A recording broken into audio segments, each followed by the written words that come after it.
마태복음 21장.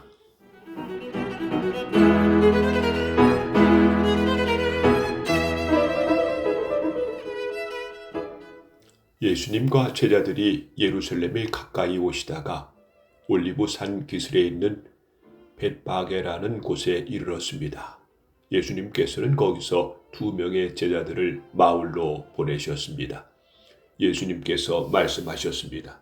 너희는 맞은편 마을로 들어가거라. 그러면 당나귀 한 마리가 새끼와 함께 묶여있는 것을 발견할 것이다. 그 당나귀를 풀어서 나에게 가져오너라. 만일 누가 너에게 무슨 말을 하거든 주님이 필요하시답니다 라고 하여라. 그러면 즉시 내어줄 것이다. 이것은 예언자가 말한 것을 이루려고 하신 것이었습니다. 시온의 딸에게 말하여라. 보아라, 네 왕이 네게로 오신다. 그는 겸손하여 당나귀를 탔는데 어린 당나귀 곧 나귀 새끼를 타고 오신다. 2 제자들이 가서 예수님께서 지시하신 그대로 했습니다. 그들은 당나귀와 그 새끼를 데리고 와서 그 등에 자기들의 옷을 깔았습니다. 예수님께서는 그 위에 앉으셨습니다. 수많은 사람들이 자기 옷을 벗어 길에 깔았고 나뭇가지를 잘라 똑같이 했습니다. 예수님의 앞뒤에서 따라가던 사람들이 소리쳤습니다. 다윗의 아들에게 호산나, 주님의 이름으로 오시는 분이 복되도다, 높은 곳에서 호산나. 예수님께서 예루살렘으로 들어가셨을 때 온 도시는 흥분으로 가득 찼습니다. 사람들이 물었습니다. 이 사람이 누구냐? 사람들이 대답했습니다. 이 사람은 갈릴리 나사렛 출신의 예수라는 예언자입니다. 예수님께서 성전에 들어가셨습니다. 예수님께서는 성전에서 사고 파는 사람들을 모두 내쫓으시며 돈 바꿔주는 사람들의 책상과 비둘기 파는 사람들의 의자를 둘러 엎으셨습니다. 그리고 사람들에게 말씀하셨습니다. 내 집은 기도하는 집이라 불릴 것이다 라고 성경에 기록되어 있는데 너희는 오히려 강도들의 소굴로 바꾸어 버렸다. 성전에서 보지 못하는 사람들과 다리를 저는 사람들이 예수님께 오자 예수님께서는 그들을 고쳐주셨습니다. 대제사장들과 율법학자들이 예수님께서 하신 여러 가지 놀라운 일들과 다윗의 자손에게 호산나라고 외치는 아이들을 보았습니다. 그들은 매우 화가 났습니다. 그래서 예수님께 말했습니다. 이 어린이들이 말하는 것을 들립니까? 예수님께서 대답하셨습니다. 그렇다. 너희는 성경에서 읽지 못하였느냐? 어린이와 젖먹이들의 입으로 찬양을 준비하셨다. 예수님께서 그곳을 떠나 베데니라는 마을로 가셔서 거기서 밤을 보내셨습니다. 아침이 되어 예수님께서 예루살렘으로 돌아오실 때 몹시 시장하셨습니다. 마침 길 옆에 있는 무화과나무 한 그루를 모시고 나무 곁으로 다가가셨습니다. 그러나 그 나무에는 잎사귀만 있을 뿐 열매는 보이지 않았습니다. 예수님께서 그 나무를 향해 말씀하셨습니다. 다시는 네가 열매를 맺지 못할 것이다. 그러자 즉시 나무가 말라 버렸습니다. 이것을 본 제자들이 놀라서 물었습니다. 어떻게 무화과나무가 이렇게 빨리 말라 버렸습니까? 예수님께서 제자들에게 대답하셨습니다. 내가 너에게 진정으로 말한다. 너희가 만일 의심하지 않고 믿기만 한다면 내가 이 나무에게 한 것을 너희도 할 수 있다. 그뿐 아니라 이 산들어 사나 들려서 바다에 떨어져라 하고 말하면 이거 역시 그대로 될 것이다. 너희가 믿고 기도로 구하는 것은 모두 받을 것이다. 예수님께서 성전에 오셔서 가르치실 때 대제사장과 백성의 장로들이 와서 물었습니다. 당신은 무슨 권한으로 이러한 일을 하는 것이요? 누가 당신에게 이러한 권한을 주었소? 예수님께서 이들에게 대답하셨습니다. 나도 너희들에게 한 가지를 묻겠다. 만일 나에게 대답하면 내가 무슨 권한으로 이러한 일을 하는지 말해주겠다. 요한의 세례가 하늘로부터 온 것이냐 아니면 사람에게서 온 것이냐? 제사장들과 장로들이 서로 의논을 하였습니다. 만일 우리가 하늘로부터 왔다고 하면 그러면 어째서 너희는 요한을 믿지 않았느냐라고 말할 것이고 그렇다고 사람에게서 왔다고 하자니 백성들이 두렵구나. 왜냐하면 모든 백성들이 그를 예언자라고 믿고 있기 때문이다. 그래서 그들은 예수님께 대답했습니다. 우리는 알지 못하오. 그러자 예수님께서 말씀하셨습니다. 그러면 나도 너에게 내가 어떤 권한으로 이러한 일을 하는지 말하지 않겠다. 너희는 어떻게 생각하느냐? 어떤 사람에게 두 아들이 있었다. 그가 첫째 아들에게 가서 말했다. 아들아, 오늘은 포도밭에 가서 일해라. 그 아들은 싫습니다라고 대답했다. 그러나 나중에 마음을 바꾸고 포도밭으로 갔다. 이번에는 둘째 아들에게 가서 아까와 똑같이 말했다. 둘째 아들은 대답했다. 예, 그렇게 하겠습니다. 그러나 실제로는 가지 않았다. 두 아들 가운데서 누가 아버지의 뜻대로 행했느냐? 그들이 대답했습니다. 첫째 아들입니다. 예수님께서 그들에게 말씀하셨습니다. 내가 너에게 진정으로 말한다. 세리와 창녀들이 너희보다 먼저 하나님의 나라에 들어갈 것이다. 요한이 올바른 길로 너에게 왔으나 너희는 그를 믿지 않았다. 그러나 세리와 창녀들은 그를 믿었다. 너희는 이것을 보고도 여전히 희귀하지 않고 그를 믿지 않았다. 다른 비유도 잘 들어보아라. 어떠한 밭주인이 있었다. 그가 포도밭을 일구고 담장을 두르고 포도즙을 짤 구덩이를 파고 망대를 세웠다. 그리고 포도밭을 농부들에게 빌려주고 여행을 떠났다. 추수할 때가 다가오자 주인은 농부들에게 종을 보내어 자기 몫의 수확을 받다 오게 했다. 그러나 농부들은 그 종들을 잡아서 하나는 때리고 하나는 죽이고 또 하나는 돌로 쳐 죽였다. 그 주인은 처음보다 더 많은 종들을 그들에게 보냈다. 그러나 농부들은 그 종들에게 똑같은 짓을 했다. 결국 주인은 자기 아들을 농부들에게 보냈다. 그는 농부들이 내 아들은 존중할 것이다라고 생각했다. 그러나 농부들은 아들을 보며 서로 말했다. 이 아들은 상속자니 이 사람을 죽이고 유산을 가로채자. 농부들은 그 아들을 잡아 포도밭 밖으로 끌고 가서 죽였다.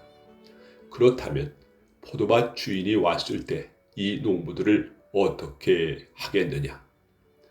그들이 예수님께 대답했습니다. 그 못된 농부들을 죽일 것입니다. 그리고 그 포도밭은 제때 수확한 것을 바칠 수 있는 다른 농부들에게 빌려줄 것입니다. 예수님께서 그들에게 말씀하셨습니다. 성경에서 이 말씀을 읽지 못하였느냐? 건축자가 버린 돌이 모퉁이의 머릿돌이 되었다. 이것은 주님께서 하신 일이니 우리 눈에 놀라운 일이다. 그러므로 내가 너에게 말한다. 하나님께서는 하나님의 나라를 너희에게서 빼앗아 열매를 맺는 민족에게 주실 것이다. 이 돌 위에 떨어진 사람은 깨어질 것이며 또한 이 돌이 사람 위에 떨어지면 그는 산산조각이 날 것이다. 대제사장들과 바리새파 사람들은 예수님의 이 비유를 듣고 자신들을 두고 하시는 말씀이라는 것을 알았습니다. 그들은 예수님을 체포하고 싶었지만 사람들이 두려웠습니다. 왜냐하면 사람들은 예수님을 예언자로 생각하고 있었기 때문입니다.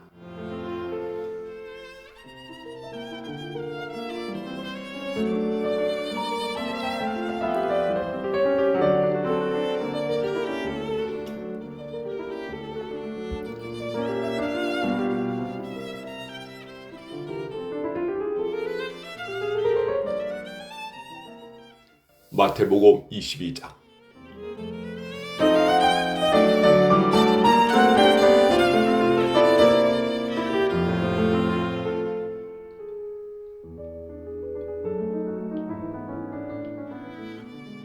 예수님께서 사람들에게 다른 비유를 들어 말씀하셨습니다. 하늘나라는 아들의 결혼잔치를 마련한 왕에 빗댈 수 있다. 왕이 종들을 보내어 잔치에 초대한 사람들을 모셔오게 하였다. 그러나 이들은 오히려 하지 않았다. 그러자 왕은 다시 다른 종들을 보내며 말했다. 초대받은 사람들에게 잔치가 준비되었다고 말해라. 소와 살진 송아지도 잡았고 모든 것이 다 준비되었으니 어서 결혼잔치에 오라고 하여라. 그러나 사람들은 종들의 말을 듣지 않고 제 갈 길로 갔다. 어떤 사람은 밭에 나갔고 어떤 사람은 장사하러 갔다. 나머지 사람들은 종들을 잡아다가 그들을 모욕하고 죽였다. 왕은 매우 화가 났다. 그는 군사를 보내어 살인자들을 죽였다. 그리고 온 도시를 불태워 버렸다. 그리고 자기 종들에게 말했다. 결혼잔치가 준비되었으나 초대받은 사람들은 자격이 없다. 너희는 큰 길에 가서 너희가 만나는 사람마다 결혼잔치에 초대하여라. 종들은 거리에 나가 만나는 사람들이 좋은 사람이건 나쁜 사람이건 가리지 않고 불러들였다. 그래서 결혼잔치 마당은 잔치 손님들로 가득 찼다. 왕이 그들을 보러 들어왔다가 결혼잔치 예복을 입지 않은 사람을 보았다. 그 사람에게 왕이 말했다. 친구여, 결혼잔치 예복을 입지 않고 어떻게 여기에 들어왔는가? 그 사람은 아무 말도 하지 못했다. 왕이 종들에게 말했다. 이 사람의 손과 발을 묶어서 바깥 어두운 곳에 던져버려라. 그곳에서 슬피 울고 고통스럽게 이를 갈 것이다. 초대받은 사람은 많으나 선택된 사람은 적다.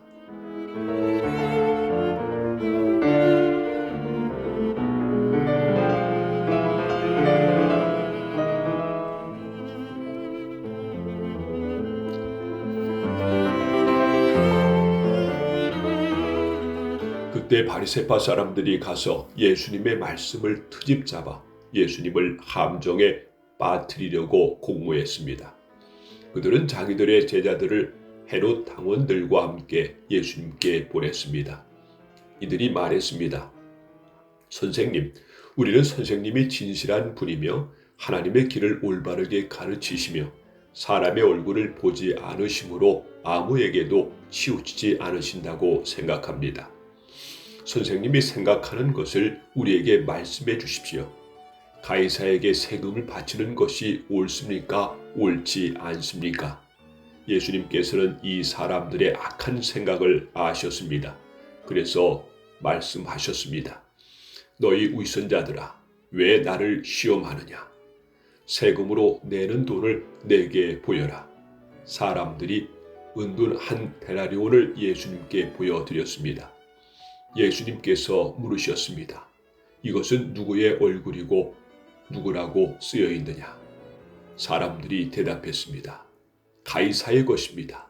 그러자 예수님께서 그들에게 말씀하셨습니다. 가이사의 것은 가이사에게 주어라. 그리고 하나님의 것은 하나님께 바쳐라.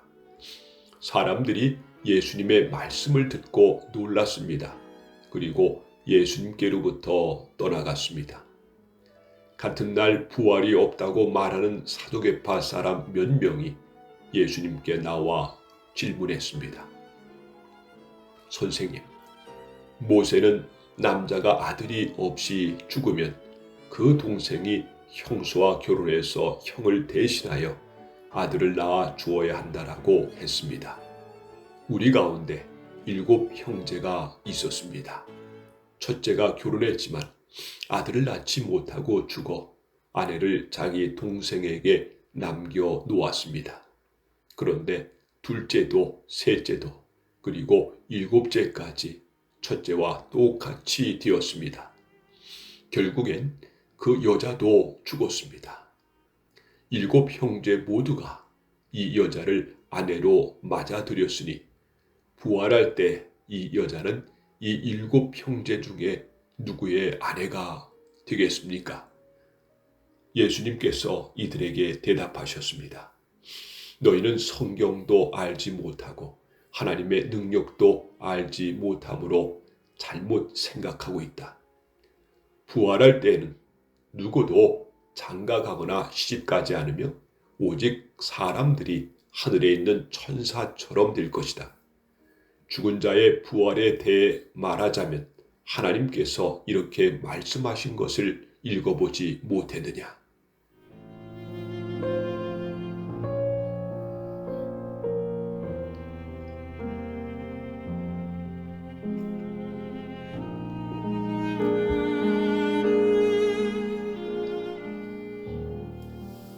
나는 아브라함의 하나님, 이삭의 하나님, 야곱의 하나님이다. 하나님은 살아있는 사람들의 하나님이시지 죽은 사람들의 하나님이 아니시다. 사람들이 이 말씀을 듣고 예수님의 가르침에 놀랐습니다. 예수님께서 사두개파 사람들의 말문을 막으셨다는 소식을 바리새파 사람들이 듣고 함께 모였습니다. 그 가운데 율법의 전문가 한 사람이 예수님을 시험하려고 질문을 하였습니다. 선생님, 율법에서 어느 것이 가장 중요합니까? 예수님께서 그에게 대답하셨습니다. 네 모든 마음과 모든 목숨과 모든 정성을 대하여서 네 하나님을 사랑하여라. 이것이 가장 중요하고 우선되는 계명이다. 두 번째 계명은 네 이웃을 네 자신처럼 사랑하여라인데 이것도 첫째 계명과 똑같이 중요하다. 모든 율법과 예언자들의 말씀이 이 두 계명에서 나온 것이다. 바리새파 사람들이 함께 모여 있을 때 예수님께서 그들에게 질문하셨습니다. 너희는 그리스도에 대해서 어떻게 생각하느냐? 그가 누구의 자손이냐? 바리새파 사람들이 대답했습니다. 다윗의 자손입니다.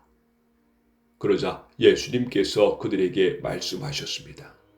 그러면 다윗이 성령의 감동을 받아 어찌 그리스도를 주님이라고 불렀겠느냐? 그는 여호와께서 내 주님에게 말씀하셨습니다. 내가 네 원수를 네 발 아래 굴복시킬 때까지 너는 내 오른쪽에 앉아 있어라 하고 말하였다. 다윗이 이처럼 그리스도를 주님이라고 불렀는데 어떻게 그리스도가 다윗의 자손이 되느냐? 아무도 예수님께 한마디도 대답하지 못했습니다. 그 이후로 아무도 예수님께 감히 질문을 하려고 하지 않았습니다.